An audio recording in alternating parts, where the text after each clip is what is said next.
Well, good morning, ladies and gentlemen. I'm the Christian whistleblower, Jeffrey Daugherty, and this is the Gospel Truth, and we're bringing you the original teachings of the Christ, version number 21, or chapter number 21, the original teachings of the Christ, chapter 21.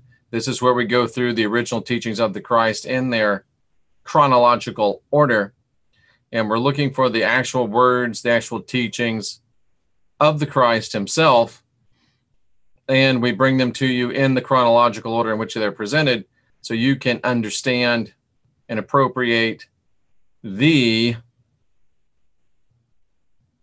ideas that were brought to you by the Christ. Ashley from the Stars, nice to see you this morning. Ashley has her own YouTube channel as well right now. You can check her out. So let's look at the original teachings of the Christ. And before we do that, I want to just show you real quickly. I don't know if all of you are even aware of this, but I do have a jeffreydaugherty.com, and this is the website. If I get this thing out of the way, you could actually see it. So anyway, there you go. Just you can see the header up there. It says the Gospel Truth, Christian Whistleblower, Jeffrey Daugherty. And you can start here to go to the teachings. You can go here to the YouTube channel. You can hit here. This goes to our shop. Of course, that contains all of the great products and offerings that we have to help you. The T-shirts, the divining rods, all of the books. Those are all here for you. And then we also have, whoops, that wasn't supposed to happen. And we also have where you can make appointments with me if you want to make an appointment with me for personal services. Just go here, email me with 2 or 3 times. That will work. Email me at this address, christianwhistleblower@gmail.com. Include your Skype ID, your Google Hangouts, or if you have an iPhone, we can use FaceTime.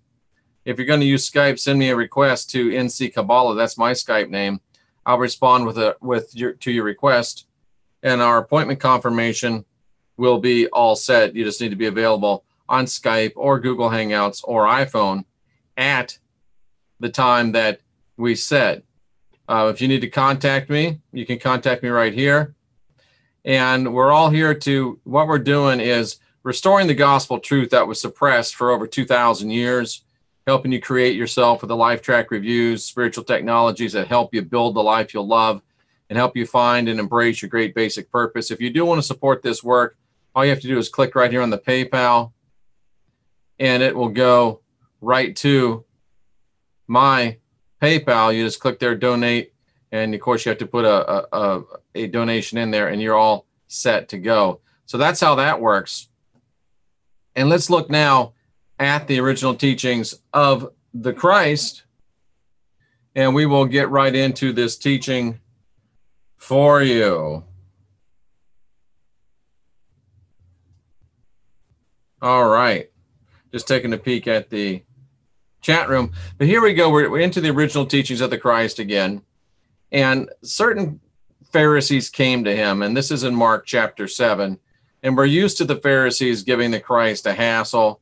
That's the way it always works. The crows on the wire want to scoff at the eagles soaring about. And these disciples, these Pharisees rather, they saw that his disciples actually had the audacity to eat without washing their hands first. And they found fault. For the Pharisees and all the Jews are always washing their hands according to the tradition of the elders, and they won't eat unless they wash. And they also are very ritualistic about their cleaning of cups and pots and vessels and tables, and they'll only eat certain things with certain, most people, Jewish people that are keeping kosher will have 2 sets of dishes, 2 sets of pots and pans, one for those things that are for dairy and one for those things that are for meat. So it gets rather confusing.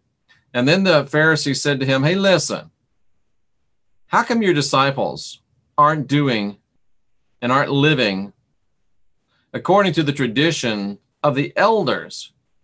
And I mean, I don't know why they would ask him such a stupid question, because they knew it was loaded and they knew they were about to get zinged. Maybe they just thought maybe he would brush it off, but the Christ gave it right back to him, and he gave it right back to them full force. He said, Isaiah prophesied well of you hypocrites. Isaiah said, you honor me with your lips, but your heart is far from me. And just so you may think, oh, the Christ certainly wouldn't have called anybody a hypocrite. Well, let's look into the original Greek and see exactly what he did call them. And these things are so problematic to me. Let's see exactly what he did call them. And he said, hypocretons, you're hypocretons. You're a hypocrite. You're a dissembler. You're a pretender. Wow. He called them pretenders. He called them actors. He called them hypocrites. So this was the Christ. And well, he was always love. And Jeff, you shouldn't say anything about people that's not nice. Well, excuse me, but I'll go ahead and do what the Christ did. And sometimes I'll follow his example, even if I shouldn't. And if he said they're hypocrites, I can call people hypocrites because there's a lot of hypocrites out there, a lot of pretenders out there, a lot of posers, a lot of actors. And the Christ said, look, you're a bunch of hypocrites. You honor me with your lips, but your heart's far from me. In vain you're worshiping me, teaching for doctrines the commandments of men, laying aside the commandments of God to hold to the tradition of men, just like washing pots and cups and many other like things. This 9, 10, 11, 12 is dung, in my opinion, so we won't even address it. But let's address this up here. This is important. Let's look at verses 6, 7, and 8 in our interlinear. Let's go into verse 7. He says, in vain, in an unreal way, and to no purpose, aimlessly, without any ground, without any purpose, without any fruit. That's the way that men are worshiping him when they teach as doctrines, instruction, teaching, what the precepts, what are the precepts, injunctions, ordinance, precepts of whom? Of men, one of the human race. So our teachings should come from above the human race. And the Christ said very simply, and he said very plainly, that you guys are worshiping me in vain because you teach for doctrines the commandments of men. And what was true then is still true today. Those that are teaching the doctrines of men are worshiping in vain. Those that are teaching about raptures, which is a doctrine of men, are teaching in vain. Those that are teaching about future tribulations, which is a doctrine of men, are teaching in vain. Those that are teaching about future rebuilt temples, which is a doctrine of men, are teaching in vain. Those that are teaching about future marks of the beast, future head chopping, future second comings, future trumps and bowls and vials, those that are talking about those things are teaching doctrines of men. And according to the Christ, they are teaching them in vain. That includes these chuckleheads that are teaching the September 23 Revelation 12 sign. And I'll be on Barbara DeLong's great program tonight to talk about that. More details to follow. Do you understand now why I am so hardcore on people that are teaching things that don't come from the book, people that are teaching Jesuit doctrine, people that are teaching doctrines that were invented as a counter to the great Protestant Reformation, which was a big step to setting us free from Rome? Do you see why I'm so hard on it? I'm so hard on it because if you do those things, if you follow those doctrines, in vain is your worship. And what does the word worship mean there? Because we get that kind of, messed up in our ideas of what the word worship means. Come on, man. What does the word worship mean? The word worship means your reverence, your worship, your adoration. So you get mad at me, but I'm trying to help you. Because if you're following the Marzulis, the Clarks, the evangelical eschatological evangelists that are teaching you doctrines of men, Jesuit doctrine, doctrines that came from mere men, not from the Christ, your reverence, your devotion, as pure and holy and real as it may be, is in vain, because you're worshiping, because you're believing things that come from men, not from the Christ. So have I become your enemy because I've tried to help you? I'm trying to save you from vain, empty devotion. You might as well be out chasing hoes and smoking bowls and hitting the crack pipe and stuff. That's as stereotypical as I could think. Because your worship's in vain. Not because I say so, but because the Christ says so. Why? Because you're bad people? No, not necessarily.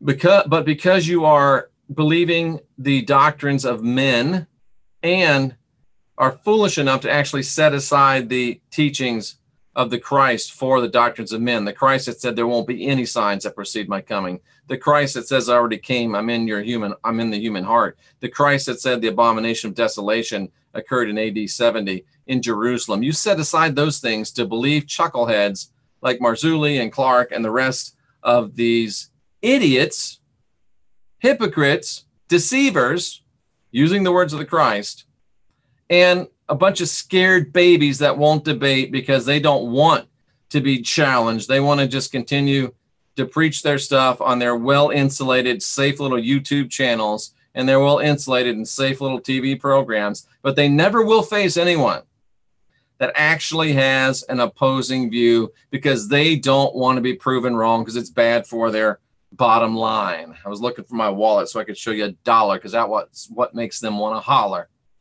But my wallet's not here. So anyway, back to our scriptures once more. These are the original teachings of the Christ in chronological order. You honor me with your lips, but your heart's far from me. If you're following the teachings of men, the Marzullis, the Clarks, and the rest of the evangelical eschatological idiots, you're honoring God with your lips, but your heart is far from me. You'd rather have enticing, fun, exciting, popular teaching than reality. And he said, you're worshiping me in vain. You're laying aside the commandments, and that doesn't mean the 10 commandments. Let's look at it here. Verse number 8. You're laying aside the intolene, which is an ordinance, an injunction, a command, a law, something that, a precept, a instruction, an order. It doesn't mean you're setting aside the 10 commandments, even though those are problematic at best, but you're leaving the true teachings of the Elohim to hold to the traditions, instructions of men. And when we're talking about eschatology, it's the instructions of the Jesuits who invented that stuff in direct opposition to the Protestant Reformation. So why you think that's okay, I can't even begin to imagine. So I'm trying to help you. But then he said this, he said, listen, understand this. And here's the whole reason for the whole thing. Here's the whole reason for the whole thing. It's not what comes into your mouth, it's what comes out of your mouth that shows the level of defilement of your spirit and of your person. The Christ said, listen, that which comes out of the man, that's what defiles the man. For from within, out of the heart of men, come evil thoughts, adulteries, fornications, murders, thefts, covetousness, wickedness, deceit, lasciviousness, evil eye, blasphemy, pride, foolishness. All these things come from within, and these are the things that defile a man, not what he eats with, not who he sleeps with, not what he looks like, not how long or short his hair is. Oh, did I step on some toes right there? Well, good. If your toes are out there and they can be stepped on with that, then they need to be stepped on. So let's get back into the Greek again one more time and look at verse 20 so I can help you out a little bit more. I'm just a helpful kind of guy. It's just my nature. All right. Out of the man, from out of the man goes forth that which defiles him. And defiles is like defines. It makes you unclean, pollutes you, it desecrates you, it makes you to be regarded as unclean. It's what comes out of your yapper. It's what comes out of your pie hole. It's what comes out of your actions and your motivations that defines you, and it defiles you. When you're believing stupid doctrine of men, when you're getting presented true doctrines of the Christ, that makes you defiled. It's pretty simple. From the heart of men, and he's not talking about the beating heart, he's talking about the mind, the character, the inner self, the will, the intention, the center. So from your center of intention, from your will, your thoughts go forth. And it's the thoughts, it's the intentions of your heart. Look at this, thoughts, calculating, reasoning, thought, deliberation, plotting. It's the intents of your heart. Here's some things that you should try to stay away from. Fornication, adultery, whoredom, idolatry, sexual impurity, promiscuity, unfaithfulness. You should try to be faithful in your physical relationships. Thefts. You shouldn't be stealing stuff from people. You shouldn't be doing things undercover through stealth or fraud. If you've got to do it undercover, maybe you shouldn't do it at all. Murderings. Well, you ought not to be murdering, slaughtering, or killing people. And you ought not to be murdering, slaughtering, or killing their reputations either. Adulteries. Well, what's an adultery? Well, it just says adultery. What's it come from? It does mean physical adulteries, and it can also mean spiritual adulteries. So these are some things that you want to stay away from if you want to be in line with the teachings of the Christ. Covetous desires. Well, what's that? Avarice, aggression, desire for advantage. I want to tear down everything you got so mine can be better than yours. I want to steal what you got. I want to feel like I'm less because I don't have what you have. It's all about temporal things. Focus on temporal things. Focus on numerically more. Basically focusing on the American be better than keeping up with the Jones. That's something you want to break yourself of. Wickedness. Pain-ridden evils, toil, drudgery. You want to rid yourself of malice, wicked ways, and wickedness. You want to rid yourself of deceit, guile, treachery. You want to rid yourself of sensuality, lewdness, wantonness, rejecting restraint, indulging in all types of lawless insolence or wanton capriciousness. You want to dial it down a little bit. You want to be a respectable person. You don't want to be envious. In your mind's eye, trying to get and want what I got. Doesn't apply very much with me because I've gotten rid of most of what I got. Evil, bad, wicked, malicious, slothful. You don't want to be a person characterized by evil. You don't want to slander, use abusive or scurrilous language, blasphemy. And it goes back to him saying, following the doctrines of men. You don't want to do that kind of stuff. You don't want to be a person that's characterized by arrogance, pride, and disdain that is out of balance and out of control. Self-destructive vanity and ego run amok. You need to learn when you're wrong, admit when you're wrong, and correct. And then also you can do foolishness, and foolishness is just impiety, wickedness, just silliness. We need to be a little bit sober, and we need to understand exactly what we're talking about. So the Christ, when you're talking about this and when you're looking at this, he's talking about, as Isaiah prophesied of these hypocrites, because they don't listen to what the Christ said, they listen to what men's doctrines are. This is what he said. They asked him, why don't you wash your pots and your hands? He said, get that cunt out of my face.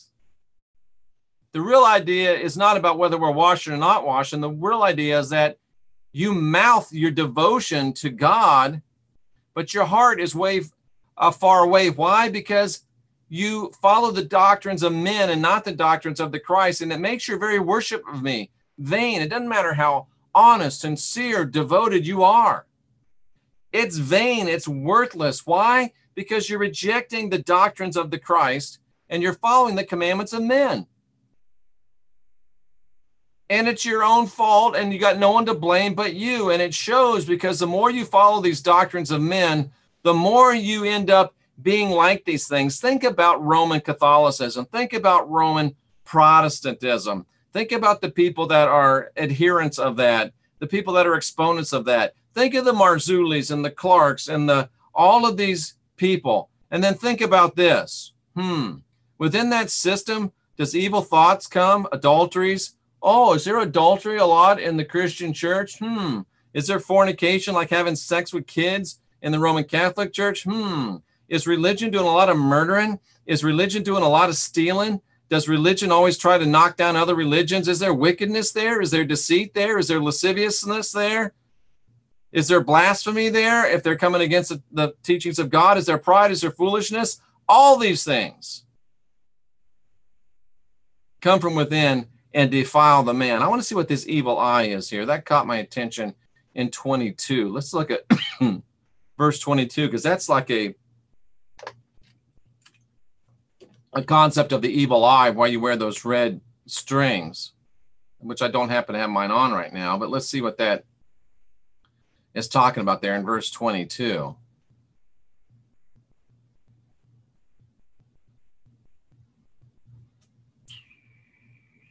Oh, see, it's a King James foolishness translation. It just means evil. It doesn't say evil eye, just evil, bad, wicked,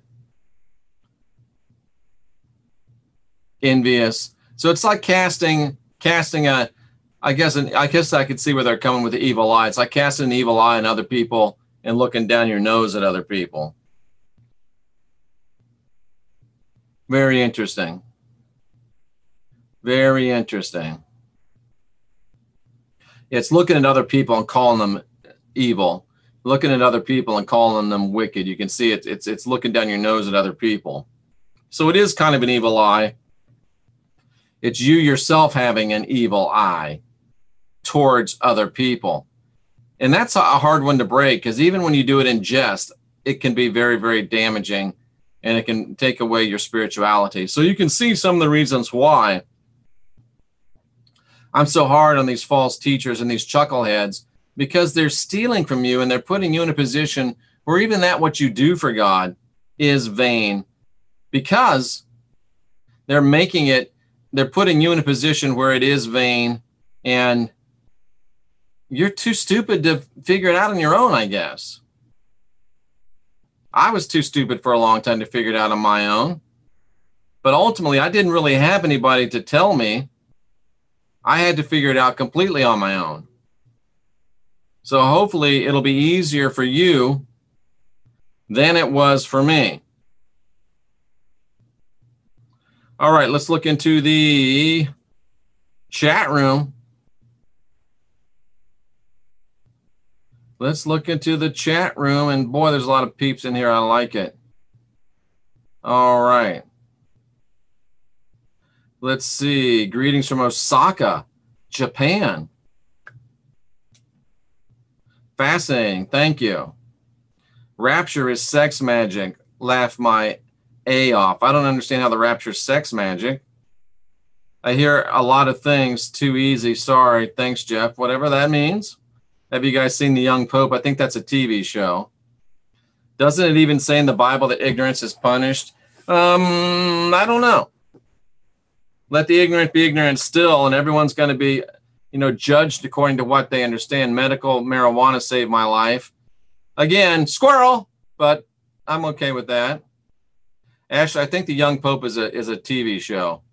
Just a reminder, tonight, Jeff will have the Priestess View ladies on his show at 8 p.m. It should be interesting. Yeah, you can check out the Priestess View ladies. They have their own YouTube channel. They will be on tonight at 8 p.m. Should be very interesting. April Corvin Ahmed asked, do I think any scripture was divinely inspired?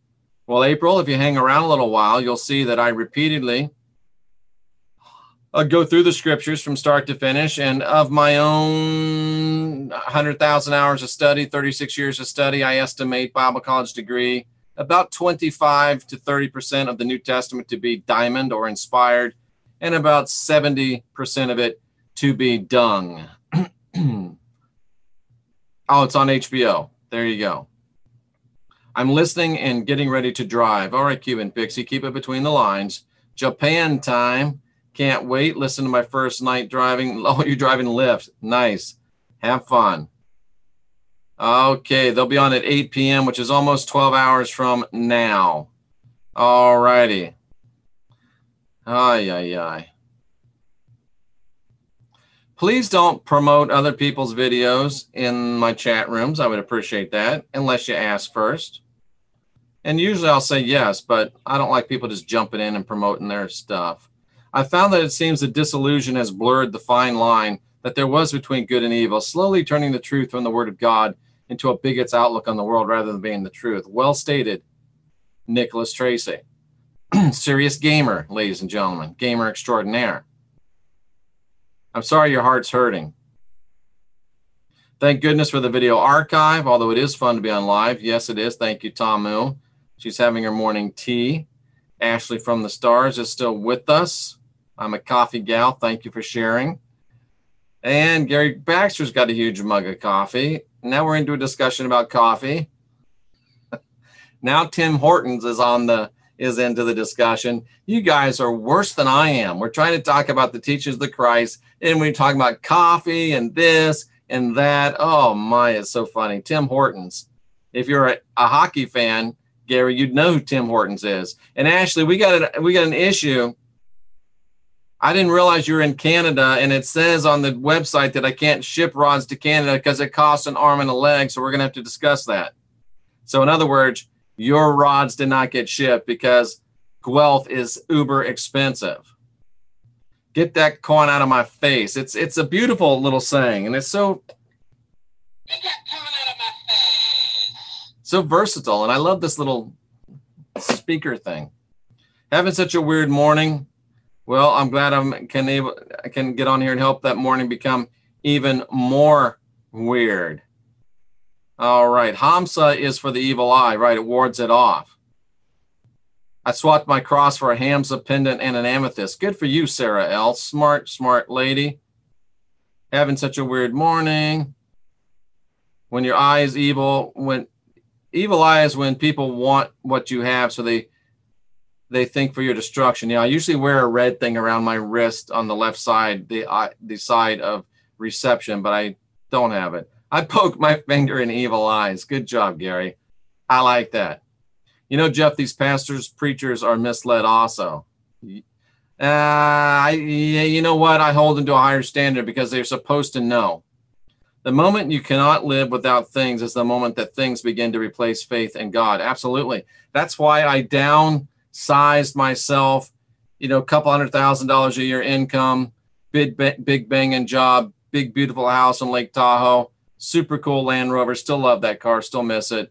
All the toys, had to realize I can do that, or I can do what I really want to do, what my great basic purpose is. So now, long story short, it took me about 7 years, I guess, which might be interesting, but I did, by just deciding to do it, divested myself of all that. I live in a nice, small, comfortable mobile home. I was just in my RV yesterday looking at it to see if it survived the hurricane. And I have decided that in looking at that, even smaller than what I'm in here, I've decided that I am going to take that RV up north, and I'm looking for a place to live during the Florida summertime.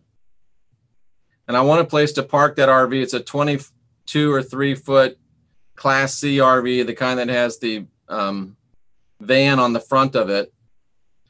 I need some place to park it, and I'd preferably leave it parked.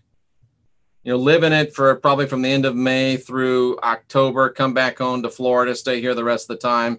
Ideally, leave the RV where it sits, wrap it up, winterize it, so I could do the classic snowbird thing, winter in Florida, summer in someplace else up north.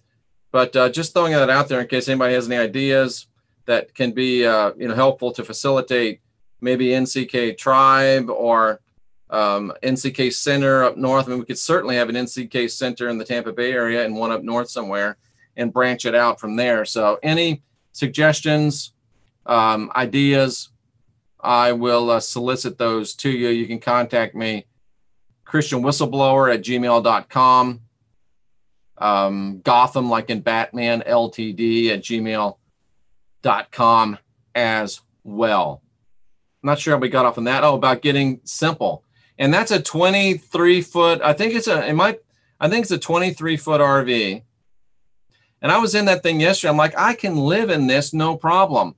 And it's such a liberating, until I can buy my yurt. I really want a yurt. That's what I want to live in, is a yurt. But I can park what I need is a little bit of acreage. I need like 5 or 10 acres so I can park the RV, have a yurt. Yeah. But anyway, when you're liberated from things, it's really liberty. It's like the Christ said, he who the Son sets free is free indeed. And I'm free indeed, baby. And I really enjoy it.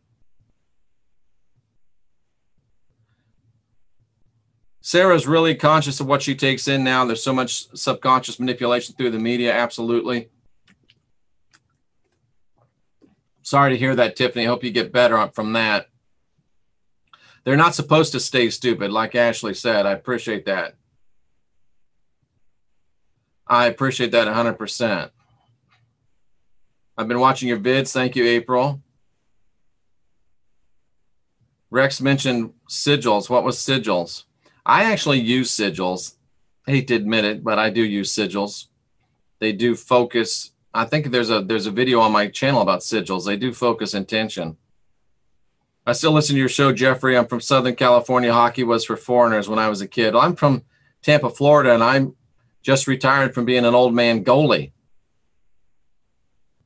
Send me a message with how much more. Oh, okay. I have to find out, because the guy just told me, you don't want to send these to Guelph because it's going to cost a lot of money. I said, okay, let me, I'll get with Ashley. People with a working mind have the obligation to listen to that still small voice. I agree. Summer in North Carolina is the best. I can imagine that it would be. I like that practice, not only talking about it, but being about it. Thank you, Nick. Virginia is for lovers. I'll stay around there, away from there then. The plea. Here we go again. Promoting videos. Stop it. Time out. Time out. Oh my, would love this, Jeff. Where are you in April? I didn't see where you said where you were. Virginia.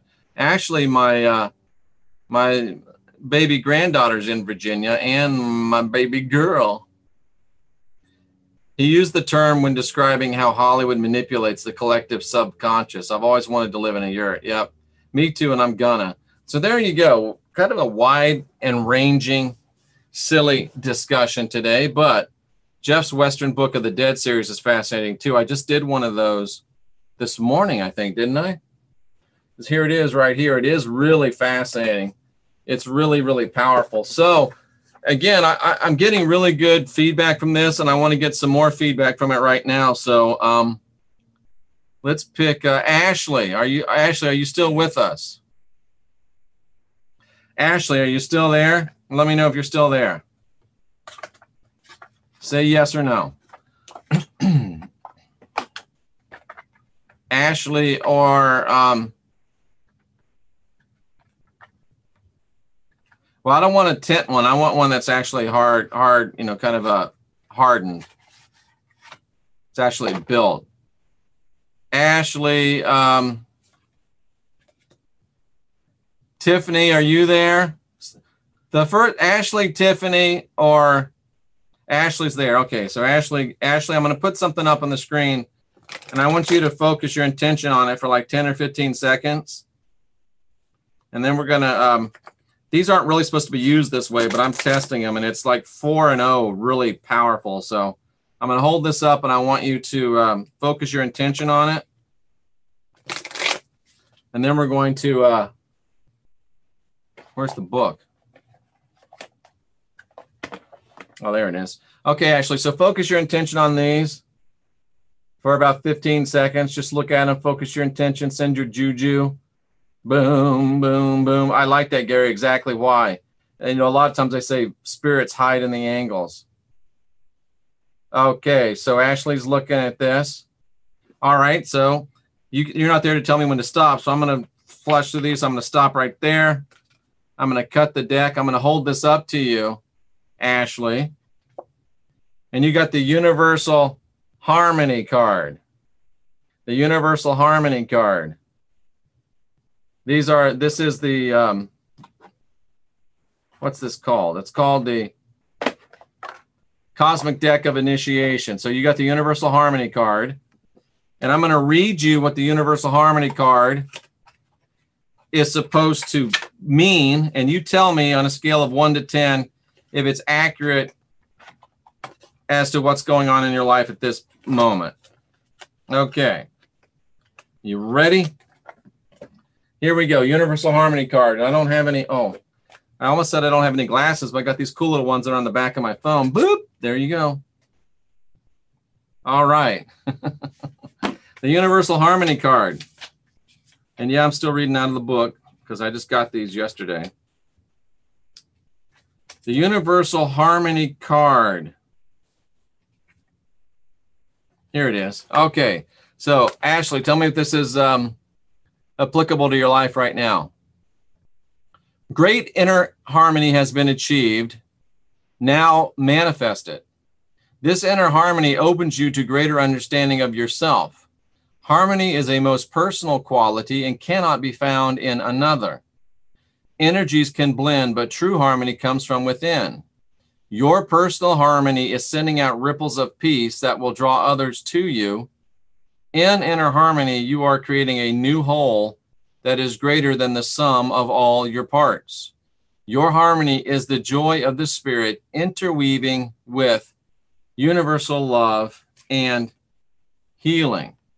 So tell me on 1 to 10 how, Inspector Gadget, how applicable that is to you. And in the meantime, while Ashley puts her thoughts together, a couple of rod questions might be in order. A couple of rod questions might be in order. Who's got a rod question? Let her rip. This is the only set of rods I've got because I made them last night right before the show in case I needed them, because I just mailed out a bunch of them yesterday. There's only 11 orders left, and I'll get those done today or tomorrow and get those out on Monday. Perfect 10. Thank you, Ashley. So those cards are profound. And I'll be on that lady's show tonight. Okay. Rod questions. 3 of them. Go.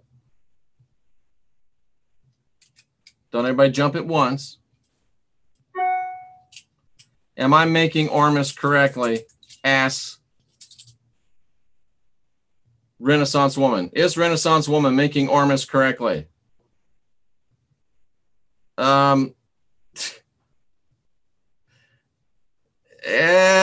Kind of, sort of, but you need to review things. Ashley just did a bunch of shadow work. Great. 2 more rod questions. Get them while they're hot.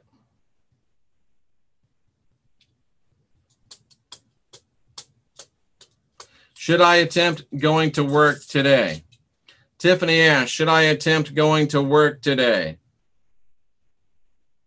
Oh, says no.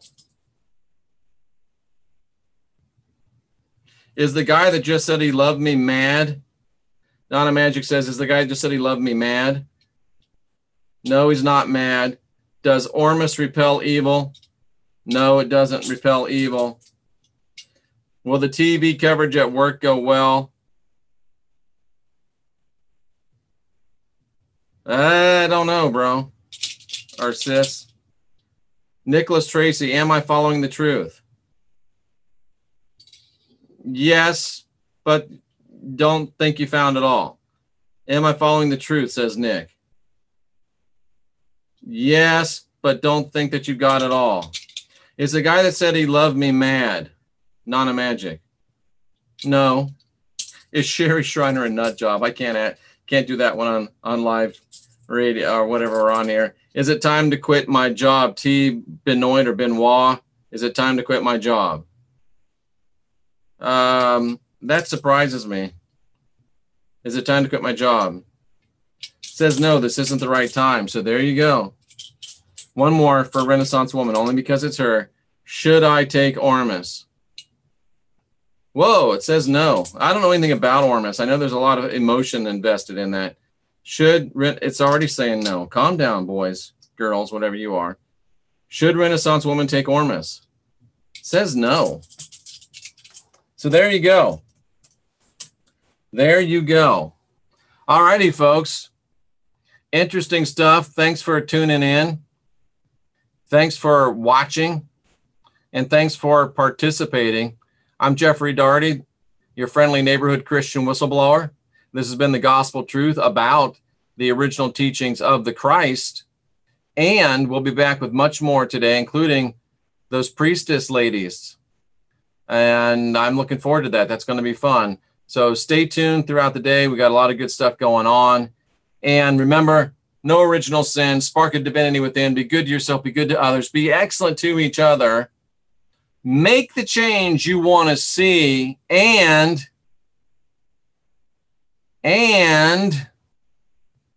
stay fearless, my friends.